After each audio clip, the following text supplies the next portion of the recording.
What's up, you sweaty nerds and greasy degenerates?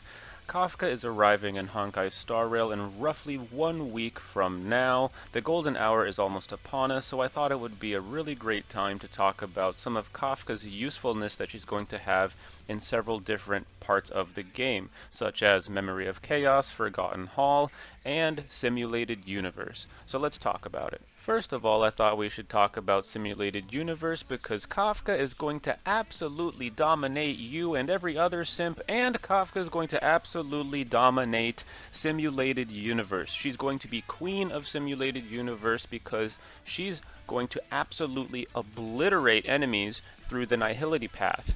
Because in Simulated Universe we choose a different path for our resonance to be able to aid us in the Simulated Universe battles, and one of those paths is Nihility.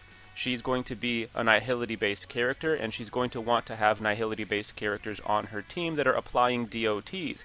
Then, using her skill, she's going to activate those DOTs every time she uses her skill. The Path of Nihility, when you use the Resonance with Path of Nihility, will also be applying DOTs to the enemy, but usually you have to wait till the enemy's turn for those to go off. With Kafka, if you can get her moving fast enough, giving her enough speed, she's going to be activating all of those DOTs more than just the time that it occurs on the enemy's turn, but she'll be able to activate it every one of her turns as well. It's going to be absolutely busted. And in the late game, at high level, Nihility is already a really good path to use in Simulated Universe. It's my favorite path to use right now on a lot of my teams because it's a lot of fun. Kafka is going to not only make it fun, she's going to obliterate Simulated Universe through her skills and abilities.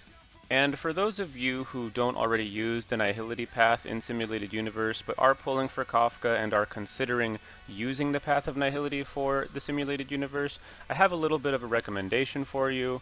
Once we acquire enough abilities in Simulated Universe, we get more than one Path of Resonance ability, and the one that I recommend going for in Simulated Universe with Nihility is the ability that allows us to regenerate our Path of Resonance energy up faster based on the amount of skills and basics that we're using. That one is very, very good. The more times you get to use your Path of Resonance, the better. And the more times you are able to activate this, the more DOTs you have on the enemy, the more times that Kafka will be able to activate those. So combining Kafka's speed and Kafka's DOTs with the Path of Resonance and the Path of Resonance that allows us to put even more on because we're going to be hitting our Path of Resonance more often, this is going to get kind of out of hand for the enemy. You're going to constantly be activating DOTs on the regular. It's going to be insanely good. So that is what I recommend people trying out at first, is to try out the Path of Resonance ability that allows us to regenerate energy so that Kafka can basically go the hell off and dominate Simulated Universe. Now let's talk about Memory of Chaos. Kafka is going to slay in Memory of Chaos, and it's not just because of those thighs, okay? Memory of Chaos tends to amp up the difficulty by increasing the amount of mobs we have in the rooms. Not only do we have to fight a boss in each room, we have to fight several bosses in each room, and each one of those bosses have a bunch of mobs with them. And some of those bosses literally bring more adds into the boss room that weren't there before. So it's just mob after mob after mob in Memory of Chaos. And interestingly enough, DOT characters in Honkai Star Rail tend to hit more than one enemy at once. For example, Sampo's skill hits 3 enemies at once. Serval's skill hits 3 enemies at once. Himiko, who's technically also a DOT character, she's just not known for it, her skill hits 3 enemies at once. Luca, his skill is expected to hit more than 1 enemy at once. And a bunch of these DOT characters, their ultimate also does AoE on the entire board. So we're going to be applying a lot of DOTs to the enemy, and every time Kafka uses her skill, she's going to be hitting all of those enemies with DOT at the same time. Everybody's DOTs on your team are going to go off at once every time she uses her skill. This is going to be very, very powerful, and we're going to be doing a lot of spread damage without even necessarily really trying to, right? That's just how DOT characters tend to work, and Kafka is going to absolutely elevate every DOT team to its highest amount, not just in Simulated Universe, but also in Memory of Chaos. And Forgotten Hall is going to be very similar.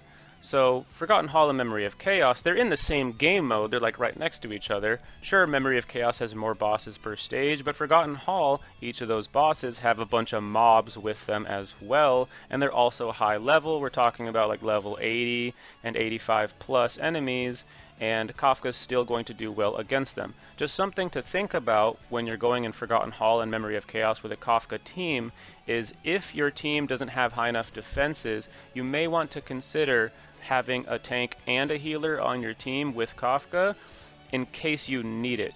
If you have like Japard or Locha, you probably don't have to worry about this, but if you're struggling to get through the content because of survivability, just consider that. You know, if you have enough survivability, the DOTs will start to go off and things will sway in your favor if you give it enough time.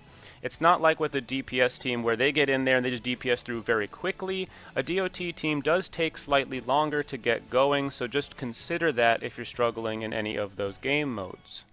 Another place that Kafka will be very strong in that she won't be able to show us right away are that Kafka and DOT teams in general are very powerful against long battles, meaning that a DOT team tends to need a couple of turns to really get going so they can activate their DOTs. Like they need to be able to apply the DOTs, and then they also need to be able to set off the DOTs with Kafka. So think about the next patch that we end up having a really big boss like Funtilia or Cocolia or something like that, where it's like 3 stages and the boss fight lasts much longer than any of the other boss fights in the game. That's where Kafka is going to truly shine. That's another reason why she's going to be very good in Simulated Universe, because the final bosses in Simulated Universe are 3 phase fights. She's going to be really, really good in long battles and in 3-phase fights, because as long as you have enough sustainability through your healing and your tank, you're going to be able to slowly apply these DOTs, and they're going to just go off over and over and over again, and eventually, through attrition, you're going to end up taking out the enemies. If this video was entertaining to you in any way, shape, or form, please leave a like and subscribe, because if you don't subscribe, I'm gonna come to your house in the middle of the night, like the boogeyman, and I'm gonna steal your favorite midnight snacks. Probably those Oreos, or maybe those Pringles you got in the pantry. Maybe the lasagna you got there in the refrigerator. I'm not picky. I'll come for whatever you got. So like and subscribe for more.